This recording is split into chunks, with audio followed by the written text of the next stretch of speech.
안녕하세요. 여러분의 삶이 눈부시게 빛나길 바라는 루나펄스입니다. 오늘 소개해 드릴 책은 인생에 처음 찾아온 나이 듦에 관하여 나는 나답게 나이 들기로 했다입니다. 지은이는 이현수, 펴낸 것은 수카입니다. 4월 27일 어제는 배우 윤여정이 93회 아카데미 시상식에서 독립영화 미나리로 여우조연상을 받았지요. 온 국민이 축하하며 기뻐했는데요. 나이가 들수록 정말 빛이 나는 배우 같습니다. 앞으로의 계획에 대해 물은 기자에게 내가 오스카를 받았다고 윤여정이 김여정이 되는 건 아니니 살던 대로 살겠다라는 대답이 참 인상적이었습니다. 배우 윤여정답게 지금껏 살아왔기에 오스카에 윤여정이 있는 거겠지요. 누구나 먹는 나이, 이왕이면 이렇게 잘 먹을 수 없을까 생각해 보게 되더군요. 이 책은 이제 첫 늙음을 겪을 혹은 직전에 겪었을 먼 훗날 겪을 후배들에게 저자가 선망과 사랑을 보내며 쓴 책입니다. 저자는 고대 구로병원에서 20년, 임상 현장에서 10년간 수많은 마음을 어루만져온 심리학 박사입니다. 자신이 늙었다는 것을 처음으로 자각한 시기에 마음의 혼란을 크게 경험한 뒤로 나이 듦에 대한 준비를 미리 시작하면 좀 더 담담하고 주도적으로 삶을 살아나갈 수 있으리라 확신하게 되었다고 합니다. 첫 늙음의 혼란과 불안에 유연하게 대처하는 법부터 건강관리법, 내면의 평화를 유지하는 마음관리법, 삶의 우선순위를 정하고 좀 더 심플하게 정리해보는 방법, 나아가 치매를 예방하는 일상적 습관과 평안하게 죽음을 맞이하는 법까지 불안하고 두렵기만 한 나이 듦을 어떻게 받아들이고 현명하게 대처해 나갈지 구체적으로 안내하고 있습니다. 에필로그에 이런 말이 써 있네요. 40이나 50이 넘었다고 갑자기 이전과 다른 삶을 살 필요는 없습니다. 가치관을 바꿀 필요도 없습니다. 울퉁불퉁 모양새가 좋지 않은 부분이 조금 있겠지만 지금까지 당신을 지탱해온 소중한 것이니까요. 단점보다 장점이 더 많기에 부둥켜 안고 살아왔을 것입니다. 그저 지금부터는 울퉁불퉁함을 매끄럽게 다듬기만 하면 됩니다. 인생에 처음 찾아온 나이 듦에 관하여 나는 나답게 나이 들기로 했다 책의 내용 중에서 일부 읽어드리겠습니다. 오늘도 책과 함께 편안하고 따스한 시간 되시기 바랍니다. 나에게도 첫 늙음이 찾아왔다. 첫이라는 음절처럼 설렘을 불러일으키는 글자가 있을까? 첫사랑, 첫눈, 첫 입학 등 첫 뒤에는 대부분 기쁘고 사랑스럽고 행복한 느낌을 주는 단어가 붙는다. 그런데 첫 늙음이라니 조합이 안 맞는 단어 같긴 하다. 사람들은 늙는다는 것을 기쁘거나 사랑스럽다거나 행복하게 보지 않으니까. 주변 사람들에게 언제 첫 늙음을 느꼈냐고 물어보면 처음에는 모두 첫 늙음? 하, 이 언밸런스한 느낌은 뭐지? 라고 말하며 웃는다. 이어서 진지하게 답들을 주는데 흰머리가 보일 때, 주름이 보일 때, 시력이 저하되었을 때, 술 먹고 다음날 예전처럼 잘 일어나지 못할 때, 기미와 반점이 눈에 띌 때, 약을 먹어도 몸이 금방 좋아지지 않을 때의 답이 가장 많았다. 여성의 경우에는 화장이 아니라 변장을 해야 할 때라고 말하기도 하고 남성의 경우에는 전립선 문제를 말하기도 한다. 첫 늙음을 생각하는 나이는 평균 45세 전후로 나타났고 간혹 40세라고 말하는 사람도 있었다. 첫 늙음을 자각하면 많은 가상게임을 준비해야 한다. 언젠가 눈이 침침해서 책 하나 읽기도 힘들다면, 관절염으로 걷기가 힘들다면, 은퇴를 하거나 사업이 망해서 돈을 못 벌게 된다면, 사랑하는 사람들과 떨어지게 되어 혼자 밥을 먹어야 한다면 어떻게 살아갈지 가상 시뮬레이션을 해봐야 한다. 막상 닥치면 또 잘 대처하겠지만 미리 생각해두면 훨씬 평화롭게 지나갈 수 있을 뿐 아니라 인생 후반의 삶의 질이 달라진다. 가장 궁극적인 게임은 언젠가 죽게 된다면일 것이다. 가상게임의 주제가 부정적인 것만 있다고 너무 의기소침해 하지는 말자. 가상게임 자체가 불굴의 주인공이 난제를 뚫고 나가는 내용 아닌가. 인생이 가상보다 더 치열하다는 게 다를 뿐이다. 첫 늙음을 자각하기 전까지도 지독한 현실에서 살아왔다. 먹고 자고 입는 현실은 기본이었고 성공, 성취, 사랑, 명예, 돈, 지위까지도 온통 숨막히는 현실이었다. 그래서 그 현실에서 승리하려고 아등바등 살아왔고 이제 겨우 현실을 헤쳐나온 듯한데 이제는 아랫사람들도 제법 다루게 되었고 누가 상처를 주어도 꽤 잘 헤쳐나갈 자신이 생겼는데 흔히 하는 말로 이제 겨우 먹고 살만해졌는데 됐고 당신 몸이나 잘 챙기고 당신 기억력이나 잘 점검하라 라는 말을 들을 거란다. 그런데도 힘없는 팔다리로 가상게임까지 해야 한다고. 하지만 섣불리 기운 빠질 필요는 없다. 가상게임의 묘미는 끝날 때까지는 끝난 게 아니기 때문이다. 무엇보다도 우리에겐 머리가 있다. 노인이 다른 세대보다 더 좋은 기능을 보인다고 했던 그 지혜 말이다. 지혜를 잘 발휘해서 어떤 선택을 하느냐에 따라 게임의 판도는 충분히 달라질 수 있다. 나답게 나이 들어야 아름답다. EBS 다큐멘터리 100세 쇼크에서 최형국 휴암학원 이사장의 얘기가 방영된 적이 있다. 1960년대 흥국그룹 회장으로 당시 전국 소득세 10위였던 최 이사장은 1973년에는 전 재산을 사회에 환원했고 방송 당시에는 경상남도의 한 중학교 한편에 있는 소박한 건물에 거주하며 운동장 청소도 하고 학생들에게 좋은 말도 해주며 헌신하며 살고 계셨다.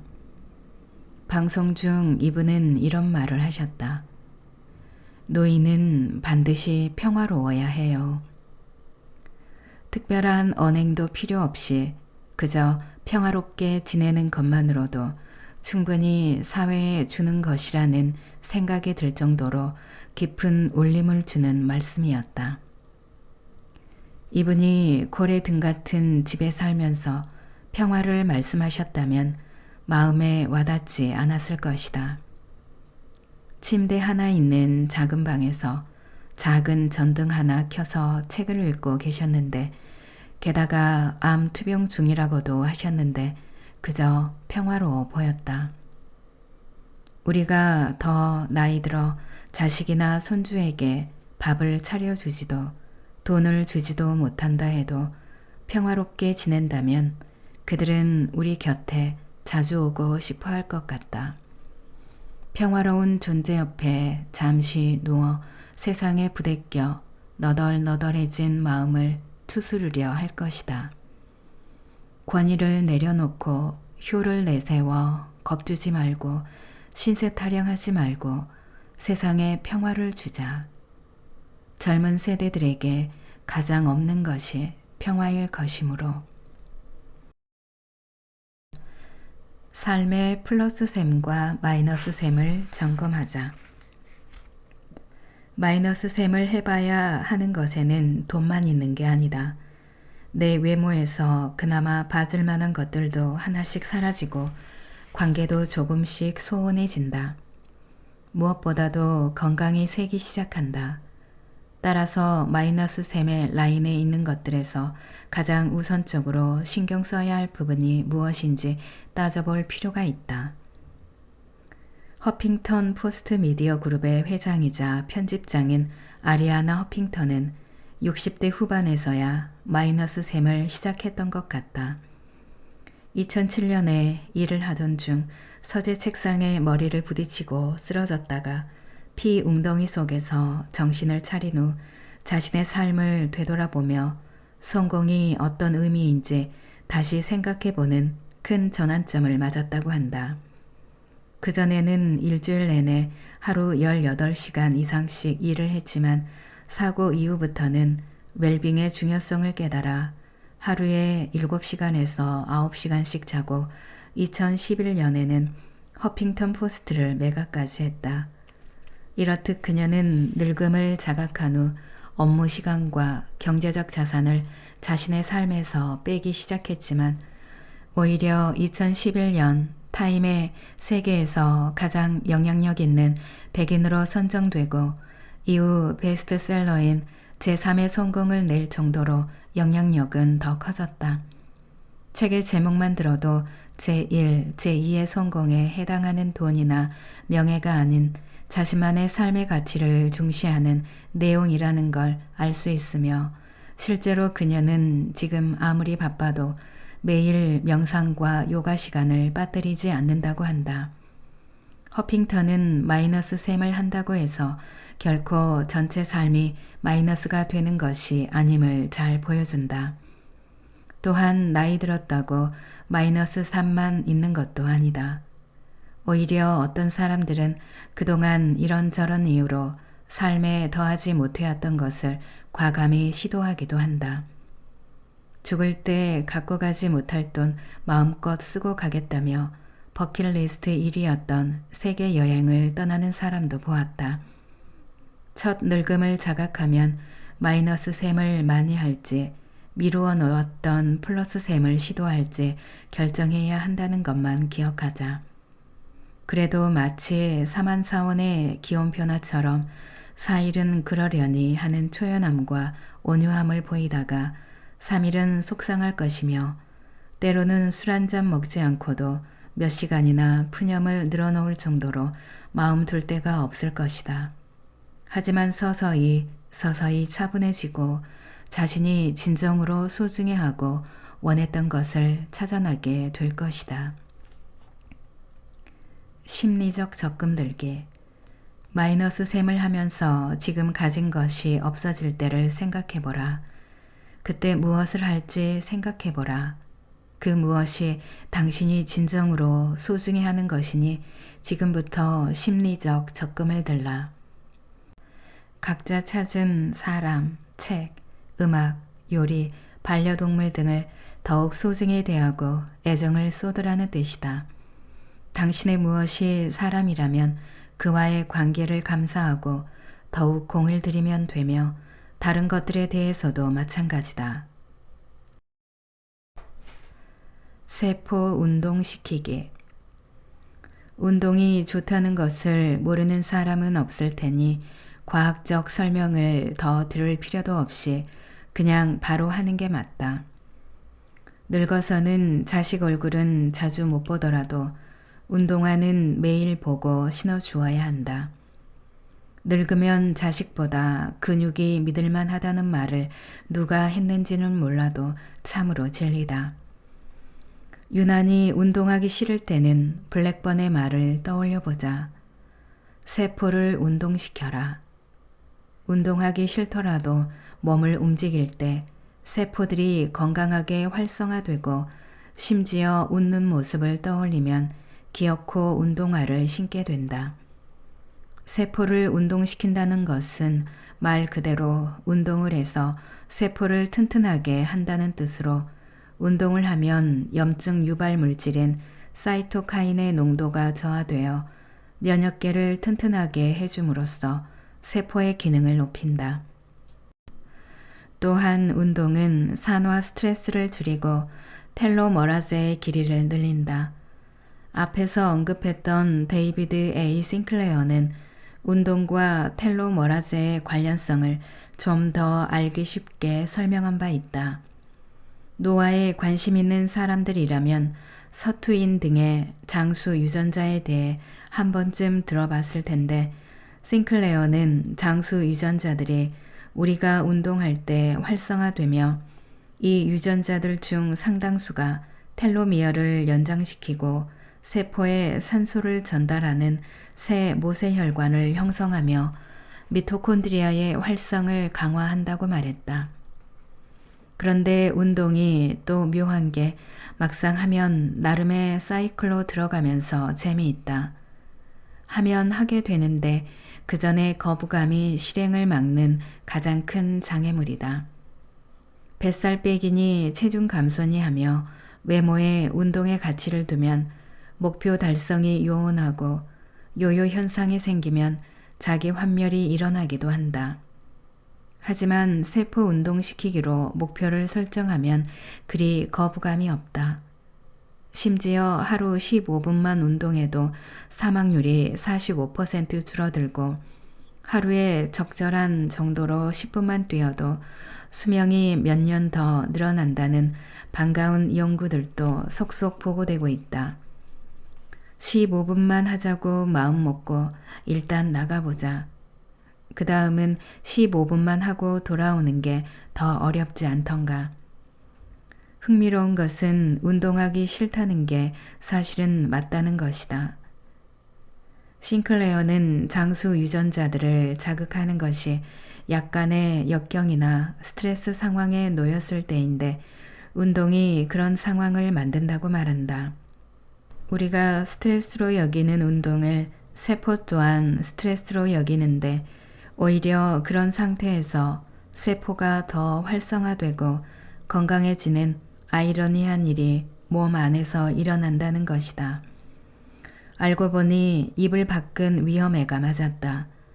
하지만 그런 위험한 상황, 더 정확하게 말하면 아주 심하지는 않은 약간의 위험한 상황에 있어야 생존 회로가 가동되어 신체가 더욱 건강해지고 수명도 늘어난다. 쉬워 보이는 길을 가지 말고 운동을 하자. 운동만 해도 뼈에서 좋은 물질이 분비되어 당신의 기억력이 올라간다. 그 올라간 기억력으로 독일의 게르하르트 울렌부르크 교수의 나이 들어 운동을 시작하는 사람은 더는 노인이 아니다 라는 말을 늘 기억하도록 하자. 도저히 운동하기 싫거나 할 수 없는 상황이라면 부지런히 움직이기라도 하라. 이 장의 목적이 운동하거나 움직이거나 인 이유다.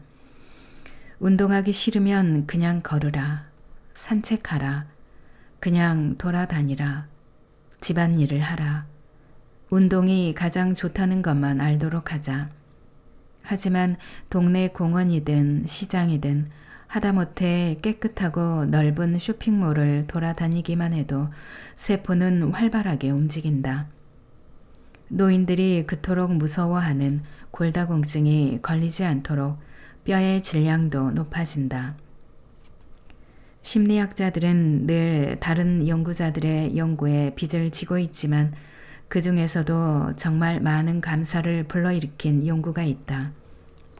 하버드 대학교의 심리학자 앨런 랭어의 연구다.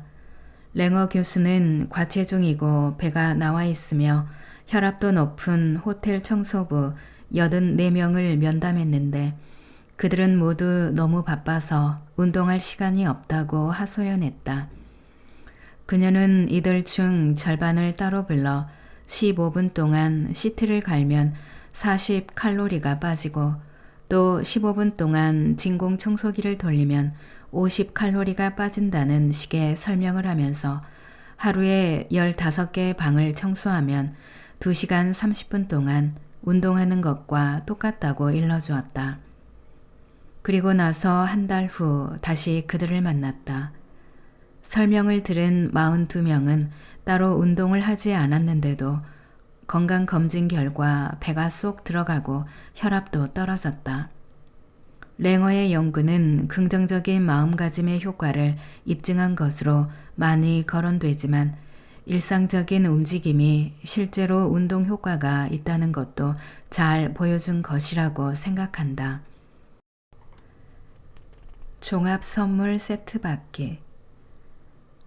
집안일만 규칙적으로 해도 노화는 충분히 늦춰진다. 그래도 밖으로 나가는 게 좋다.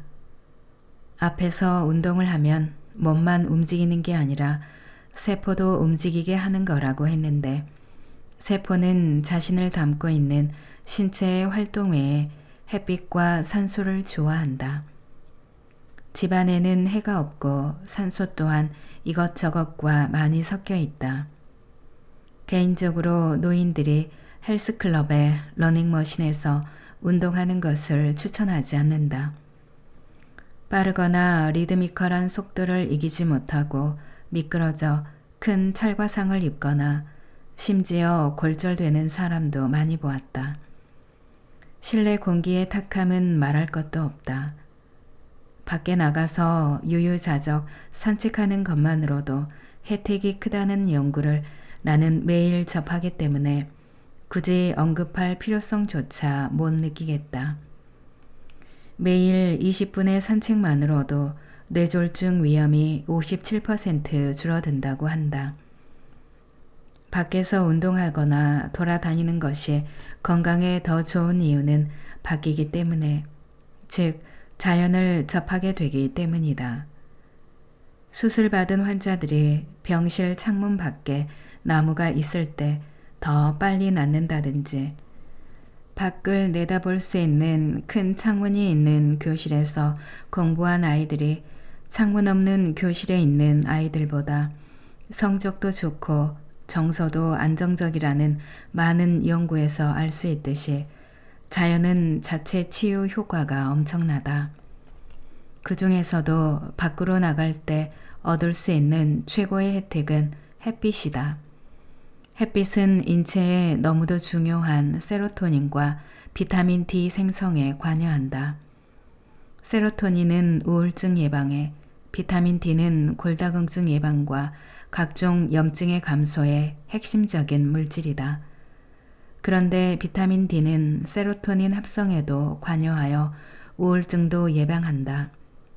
질병을 예방하고 치료하는 데 중요한 세로토닌과 도파민의 대사에 햇빛이 기저하고 있다니 이런 종합 선물 세트가 또 있나 싶다. 그것도 공짜다. 내가 먹을 것인가, 음식이 나를 먹게 할 것인가. 음식이 나를 먹는다는 제목이 좀 기괴스러울지는 몰라도 실제로 밥상에서 매일 벌어지는 일이다.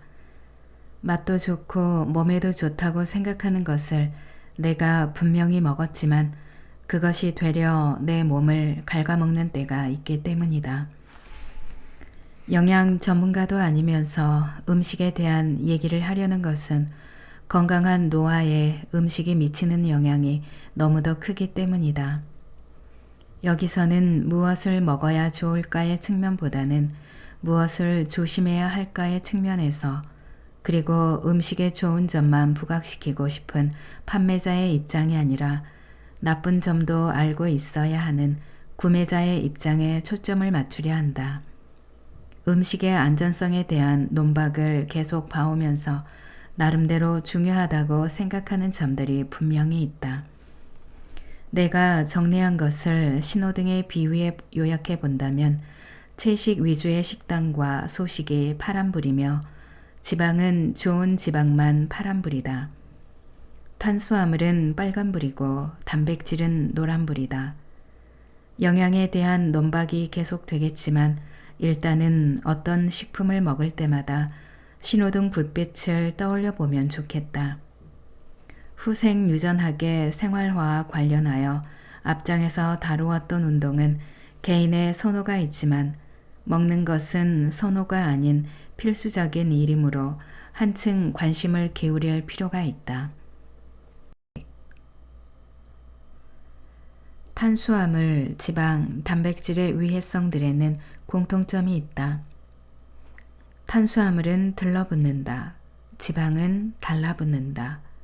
단백질은 쌓인다는 식으로 표현은 각각 달리 있지만 모두 체내에 축적되고 배출이 잘 되지 않는다는 점이다. 현대 사회에서는 완전 무결한 음식만 먹는다는 게 불가능하다.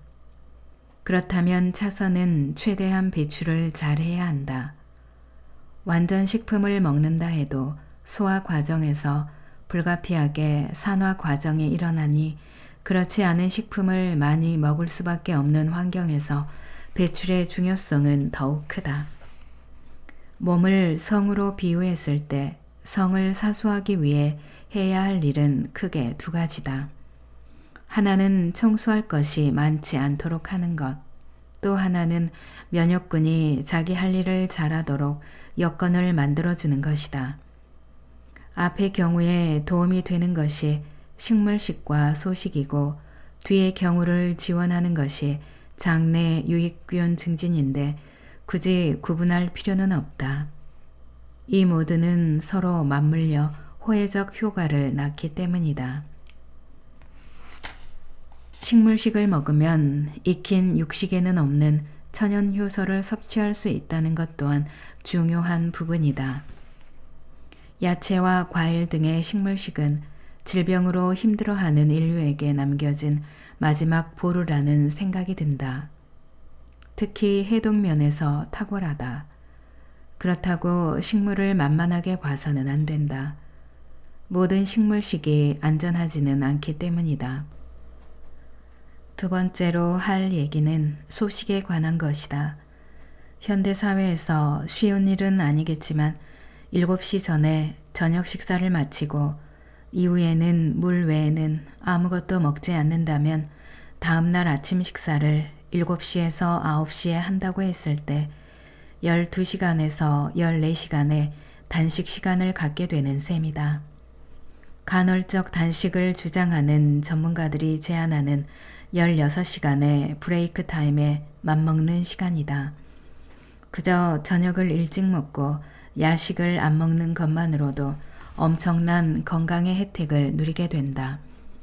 참고로 저녁을 먹었는데도 밤늦게 야식이 당긴다면 물을 마시거나 오이나 당근을 반 개 정도 씹거나 소금을 한두 알 입안에 물고 있으면 먹고 싶은 생각이 없어진다는 팁을 소개한다. 무엇보다도 안 그래도 소화 기능의 약화로 영양 부실 상태에 빠지기 쉬운 노인들이 칼로리까지 제한한다면 설사 오래 산다 해도 너무 힘이 빠져 무슨 재미로 살겠는가. 칼로리를 제한할 필요 없이 그저 조금 덜 먹으면 된다. 지혜로운 어르신들이 더 먹고 싶을 때 숟가락 놓는다. 밥 한 공기에서 한술 남긴다 라고 말하는 그 성까지만 먹으면 된다. 게다가 저녁을 일찍 먹으면 조금 더 먹어도 된다. 최소 12시간의 소화와 해독 시간이 있기 때문이다. 몸에 나쁜 것은 알지만 도저히 식욕을 참기 힘든 간식은 최대한 저녁 6시 전에 먹기를 추천한다. 오후 3시에서 4시 때면 가장 좋다. 약간 출출한 시간이기도 하고 저녁 식사까지의 간격이 있어서 먹어도 정식 식사에 크게 지장을 주지 않는다. 한국의 명상 심리학 분야를 뿌리내리게 하신 고 장형갑 교수님의 생각 정원은 자기 성찰과 삶의 통합에 도움이 된다. 그 중에서도 어떤 일이 자신을 가장 행복하게 해줄지 판단하는데 기준이 되는 3가지 질문이 나온다. 1. 무엇이 나에게 의미를 주는가? 2. 무엇이 나에게 즐거움을 주는가? 3. 나에게 어떤 장점이 있는가? 질문에 대한 답은 혼자 있는 시간에 호젓이 떠오를 것이다. 답이 떠올랐지만 삶을 통합하기에는 여전히 미흡하다고 느껴진다면 베시 앤더슨 스탠리의 시 성공도 읽어보자. 국내에는 조금씩 다른 표현으로 번역되었지만 여기서는 데니얼 제이 시겔의 10대의 두뇌는 희망이다에 적힌 것을 옮겼다. 성공. 자주 웃고 많이 사랑하기. 지적인 사람들의 존경과 아이들의 사랑을 얻기. 정직한 비평가들의 찬성을 얻고 거짓된 친구들의 배신을 견디기. 아름다움의 진가를 알아보기. 다른 사람의 최상의 모습을 찾아내기. 자신을 내어주기. 세상을 좀 더 나은 곳으로 만들기. 건강한 아이, 예쁜 정원, 개선된 사회적 조건 중 어느 것이든 열정적으로 놀고 웃고 기쁨에 겨워 노래하기. 당신이란 존재로 인해 단 하나의 생명이라도 삶의 무게를 덜기. 이것이 바로 성공이라네. 낭독은 여기까지입니다. 여러분의 구독과 좋아요, 댓글은 저에게 큰 힘이 되는 거 아시죠? 오늘도 끝까지 들어주셔서 감사합니다.